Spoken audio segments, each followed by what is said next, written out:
Hi guys, good morning. నేను మీ Shravani. Welcome back to my channel. ఈరోజు సాటర్డే అండి. మార్నింగ్ టు ఈవినింగ్ రొటీన్ మీ అందరితో షేర్ చేసుకోబోతున్నాను అనమాట. ఫస్ట్ మార్నింగ్ నేను నిద్ర లేవగానే పిల్లల కోసం స్టవ్ పైన పాలు అయితే పెట్టేసి స్టవ్ని సిమ్లేకి అయితే పెట్టేశాను అనమాట. పాలు మరిగేలోగా నేను ఇక్కడ మా వారి కోసం బూడిద గుమ్మడికాయ జ్యూస్ అయితే రెడీగా చేసి పెట్టేశాను. డైలీ మనము ఈ బూడిద గుమ్మడికాయ జ్యూస్ తీసుకోవడం వల్ల హెల్త్కి చాలా బెనిఫిట్స్ ఉన్నాయండి. మా వారు అయితే కంపల్సరీ నిద్ర లేవగానే బూడిద గుమ్మడికాయ జ్యూస్ తీసుకుంటారనమాట. ఈ బూడిద గుమ్మడికాయ మన శరీరానికి చాలా మేలు చేస్తుందండి. డైలీ 1 గ్లాసు బూడిద గుమ్మడికాయ జ్యూస్ని తాగడం వల్ల రక్తం బాగా పెరుగుతుంది. అలాగే వెయిట్ లాస్ అవ్వాలి అనుకుంటున్న వాళ్ళు డైలీ మార్నింగ్ ఈ జ్యూస్ని తీసుకోవడం వల్ల చాలా త్వరగా వెయిట్ లాస్ అనేది అవుతారనమాట. మీలో ఎవరైనా వెయిట్ లాస్ అవ్వాలి అనుకుంటున్న వాళ్ళు కానీ లేదా రక్తం తక్కువగా ఉంది అనుకుంటున్న వాళ్ళు కానీ తప్పకుండా ఈ జ్యూస్ని అయితే తీసుకోండి, చాలా మంచిది. అండ్ అలాగే నేను ముందు రోజు నైట్ ఇక్కడ వేరుశనగ పల్లీలు కూడా నానబెట్టుకున్నానండి. ఇవి కూడా హెల్త్కి చాలా మంచిది కాబట్టి వీటిని కూడా డైలీ తినడం వల్ల మన హెల్త్కి కూడా చాలా మంచిది. అందుకే వాటిని కూడా ముందు రోజు నైటే నానబెట్టుకున్నాను. ఇంక ఇక్కడేమో మా వారికి టిఫిన్కి ఓట్స్ అయితే మిక్స్ చేస్తున్నాను అనమాట. కొంచెం ప్లెయిన్ ఓట్స్, కొంచెం మసాలా ఓట్స్ రెండు మిక్స్ చేసి ఇక్కడ హాట్ వాటర్ పోసి మిక్స్ చేసి పక్కన పెట్టేస్తున్నాను. ఇదండి మా వారు మార్నింగ్ టిఫిన్, బ్రేక్ఫాస్ట్ అన్నీ ఇదే అనమాట. మా వారైతే ఈ మధ్య వెయిట్ తగ్గాలి అని చెప్పి డైట్ అయితే మెయింటైన్ చేస్తున్నారండి. అందుకే మార్నింగ్ టైంలో ఇది బ్రేక్ఫాస్ట్గా అయితే తీసుకుంటున్నారనమాట. ఆఫ్టర్నూన్ వచ్చి మనం ఇంట్లో రైస్ ప్రిపేర్ చేస్తాం కదా, అది కొద్దిగా తీసుకుంటారు. అలాగే ఫ్రై, కర్రీ ఇలా మనం ఏదైనా ప్రిపేర్ చేస్తుంటే అవి కూడా కొద్దిగా పెట్టుకొని ఆఫ్టర్నూన్ లంచ్ అయితే చేసేస్తారనమాట. మా వారికి ఇప్పుడు మార్నింగ్ బ్రేక్ఫాస్ట్కి అయితే రెడీ అయిపోయింది. ఇంక ఇక్కడ నాకు పిల్లలకి వచ్చి వాంగీబాత్ అయితే ప్రిపేర్ చేసేసాను.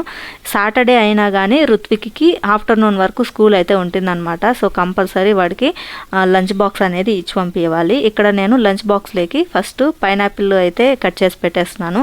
ఆ తర్వాత పైన కొంచెంగా వాంగీబాత్ రైస్ అయితే పెడుతున్నాను అనమాట. ఇక్కడేమో రుత్విక్కి నేను లంచ్ బాక్స్ ప్రిపేర్ చేసిన తర్వాత వాడికి చూపిస్తానండి. ఒకవేళ వాడికి నచ్చలేదు అంటే మళ్ళీ చేంజ్ చేస్తానన్నమాట. ఇలాగ పైనాపిల్ పెట్టాను అని చెప్పాను. సో వాడు పైన కొంచెం ఉప్పు కారం వేసి ఇవ్వమని చెప్పాడు. ఇంకా అందుకే మళ్ళీ అందులో ఉప్పు కారం కొద్దిగా వేసానమాట. సో రుత్విక్కి అయితే కంప్లీట్గా లంచ్ బాక్స్ అయితే రెడీ అయిపోయింది. ఇంకా వాడు స్కూల్కి కూడా ఇక్కడ వెళ్ళడానికి లంచ్ బ్యాగ్ అయితే రెడీ చేస్తున్నాను అనమాట. నిత్విక్కి అయితే స్కూల్ లేదు ఈరోజు. సో వాడైతే ఇంటి దగ్గరే ఉంటాడు. రుత్విక్కి మాత్రం ఆఫ్టర్నూన్ వరకు ఉంటుంది. మా పిల్లలకి నెక్స్ట్ వీక్ నుండి సమ్మర్ హాలిడేస్ అయితే స్టార్ట్ అవుతున్నాయండి. ఇప్పుడు డైలీ స్కూల్కి వెళ్ళి వచ్చిన తర్వాత కొద్దిసేపు ఇంటి దగ్గర ఉంటారు చూడండి, ఆ టైంలో వీళ్ళని చూసుకోవడమే చాలా కష్టంగా ఉందన్నమాట. ఇంకా 2 months వరకు సమ్మర్ హాలిడేస్ అంటే ఇంకా చూడడం అయితే అస్సలు తట్టుకోలేము. వాళ్ళ అల్లరి, వాళ్ళు చేసే చేష్టలు కావచ్చు, లేకపోతే ఏ పనైనా కావచ్చు. ఇంట్లో 2 పిల్లలు ఉన్నారంటే ఖచ్చితంగా ఆ పిల్లలిద్దరికీ గొడవలు అనేది వస్తూ ఉంటాయండి. టీవీ రిమోట్కి కావచ్చు లేదా టాయ్స్కి కావచ్చు, ఏదో ఒక దానికి వాళ్ళకి సర్ది చెప్పలేక మన ప్రాణం పోతుందన్నమాట. అలా ఉంటుంది సిచ్యువేషను. ఇంకా సమ్మర్ హాలిడేస్ని తలుచుకుంటుంటేనే భయం వేస్తుంది. ఇంక ఇక్కడ మార్నింగ్ టిఫిన్ అంతా అయిపోయిన తర్వాత మేమైతే గ్రౌండ్కి వచ్చేసాము. కొద్దిసేపు ఇలాగా నేను మా వారు షటిల్ అయితే ఆడుతున్నాం అనమాట. ఇలా షటిల్ ఆడడం వల్ల మనకి ఒక రకం ఎక్సర్సైజ్ అనుకోండి. సో అందుకే ఇలాగా మేమైతే షటిల్ ఆడుతున్నాము. వీడియో వచ్చి నిత్విక్ తీస్తున్నాడు అనమాట.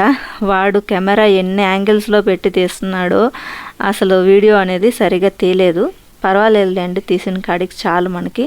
ఇప్పుడు కొద్దిసేపు అయితే షటిల్ ఆడేసి ఇంకా వచ్చి కూర్చున్నాం అనమాట. ఇక్కడ నిత్విక్ ఏమో చెట్ల చుట్టూ ఒక కంచెలాగా ఏర్పాటు చేసి ఉంటారు కదా ఎదురు దబ్బలతో, అది ఇక్కడ వేస్ట్గా పడేసి ఉన్నారు గ్రౌండ్లో. దాన్ని ఎత్తుకొని ఆటలాడుతున్నాడు అనమాట. నేనైతే అరుస్తూ ఉన్నాను, దాన్ని పక్కన పడేసాయి, దాన్ని ముట్టుకోవద్దు అని చెప్పి. ఎందుకు అంటే దానికి సైడ్లో మనకి పోగుల్లాగా ఉంటుంది. అది షార్ప్గా ఉండడం వల్ల ఒక్కొక్కసారి మనకి చేతికి గుచ్చుకునేస్తుంది. అలా గుచ్చుకుంటే నొప్పి వేస్తుంది కదా, అందుకే ఇంకా వద్దు అని చెప్పేసి పక్కన పడేసేయమంటున్నాను. కానీ వాడు వినకుండా ఆడుకుంటూనే ఉన్నాడు అనమాట. ఇంకా మా వారు కూడా ఇక్కడ కొద్దిసేపు రెస్ట్ తీసుకొని మళ్ళీ రా షటిల్ ఆడదాము అని చెప్పి పిలుస్తున్నారు. నాకేమో అస్సలు ఓపిక లేదు. ఇంకొక 5 minutes షటిల్ ఆడేసి ఇంకా ఇంటికి వెళ్ళిపోదాం రా అని చెప్పి పిలిచారు. సరే అని చెప్పి మళ్ళీ నేనైతే షటిల్ ఆడడానికి వెళ్ళాను అనమాట. ఇలా కొద్దిసేపు షటిల్ ఆడిన తర్వాత ఇంకా ఇంటికైతే బయలుదేరేసాము.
ఇంకా ఇంటికి వెళ్దాము అని చెప్పి స్టార్ట్ అయిపోయామండి. ఇంకా ఆ తర్వాత నిత్విక్ ఏమో మా ఇద్దరితో గొడవ వేశాడనమాట. నేను అస్సలు ఇంటికే రాను, మీరిద్దరే షటిల్ ఆడారు, నాతో అస్సలు షటిల్ ఆడలేదు, నేను కూడా కొద్దిసేపు షటిల్ ఆడితేనే ఇంటికి వస్తాను అని చెప్పేసి గొడవ వేశాడు. సరే అని చెప్పేసి వాడితో కూడా కొద్దిసేపు షటిల్ ఆడామన్నమాట.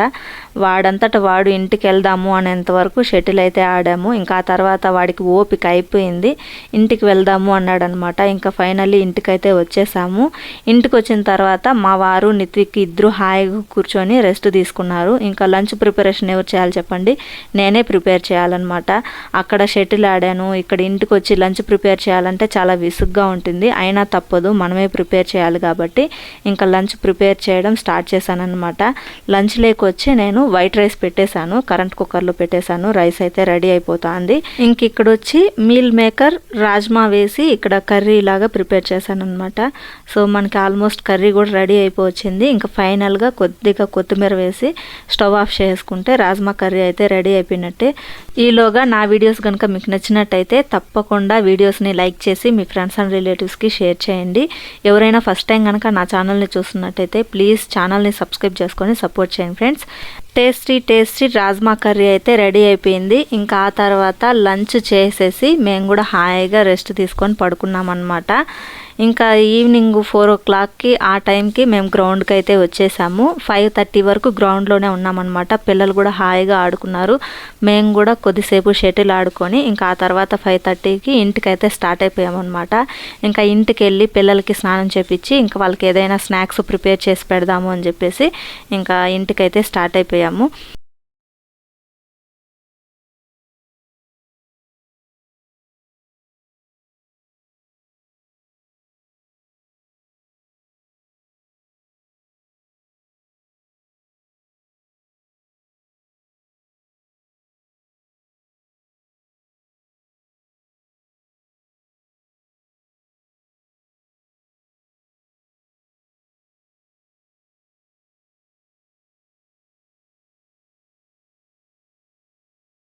ఇంటికి వచ్చాము, కొరియర్ అతను ఫోన్ చేశాడనమాట. కొరియర్ వచ్చింది మేడం అని చెప్పేసి. ఇంకా కొరియర్ వచ్చింది అనగానే మనకి చాలా ఎగ్జైటెడ్గా ఉంటాం కదా, కొరియర్ ఓపెన్ చేసి చూడాలి అందులో ఎలా వచ్చింది ఏంటి అని చెప్పేసి. సో ఇక్కడ ఫస్ట్ కొరియర్ అయితే ఓపెన్ చేసేస్తున్నాను. నేనైతే షూలు ఆర్డర్ పెట్టుకున్నాను, ఇంకా అలాగే ఒకటి ప్యాంట్ కూడా ఆర్డర్ పెట్టాను అనమాట. ఇవి వచ్చి డెకత్లాన్ యాప్లో నేనైతే ఆర్డర్ పెట్టుకున్నాను. ఫస్ట్ టైం అండి నేనైతే షూలు తీసుకోవడము. స్కూల్ డేస్లో కూడా నేను ఎప్పుడూ షూలు అయితే యూజ్ చేయలేదన్నమాట. నేనైతే చాలా అంటే చాలా హ్యాపీగా ఉన్నాను ఫస్ట్ టైం షూలు తీసుకున్నందుకు. ఇంకా అలాగే ఇక్కడ వచ్చి ప్యాంట్ క్వాలిటీ ఎలా ఉంది అని చెప్పేసి చెక్ చేస్తున్నాను అనమాట. ఎలాస్టిక్ అంతా కూడా బాగానే ఉంది, ఇంకా క్వాలిటీ కూడా చాలా బాగుంది. మీకు ఎవరికైనా కావాలి అనుకుంటే ఆ యాప్లోకి వెళ్ళి తీసుకోండి. నేనైతే ఇక్కడ షూలు వచ్చి 42 సైజ్ అయితే తీసుకున్నాను అనమాట. ఒకవేళ మనకి లూజ్గా ఉంటే కూడా మనం ఎక్స్చేంజ్ చేసుకోవచ్చు, టైట్గా ఉంటే మళ్ళీ ఎందుకు అని చెప్పేసి నేను ఒకేసారి 42 సైజ్ అయితే ఆర్డర్ పెట్టుకున్నాను. ఇంకా ఇక్కడ వచ్చి పిల్లలకి ఈవినింగ్ స్నాక్స్గా వచ్చి రాగిపిండి రొట్టెలు అయితే చేసి ఇచ్చానమాట. రాగిపిండి రొట్టెలకి కాంబినేషన్గా ఇక్కడ పెరుగు పచ్చడి అయితే చేశాను. పెరుగు పచ్చడి రాగిపిండి రొట్టె కాంబినేషన్ సూపర్గా ఉంటుంది. మీరు ఎప్పుడైనా రాగిపిండి రొట్టె తిన్నారా లేదా అనేది కింద కామెంట్ సెక్షన్లో కామెంట్ చేసేయండి. తినకుండా ఉంటే కనుక కంపల్సరీ టేస్ట్ చేయండి, చాలా బాగుంటుంది అనమాట. మా పిల్లలకైతే చాలా ఇష్టము, ఎప్పుడు చేసిచ్చినా సరే ప్లేట్ ఖాళీ చేసేస్తారనమాట, అంత ఇష్టం వాళ్ళకైతే. సో ఇదండి మొత్తానికి మాకు సాటర్డే అయితే ఇలా గడిచిపోయింది అనమాట. మీ అందరికీ సాటర్డే ఎలా గడిచింది ఏంటనేది కింద కామెంట్ సెక్షన్లో కామెంట్ చేసేయండి. Thanks for watching, bye.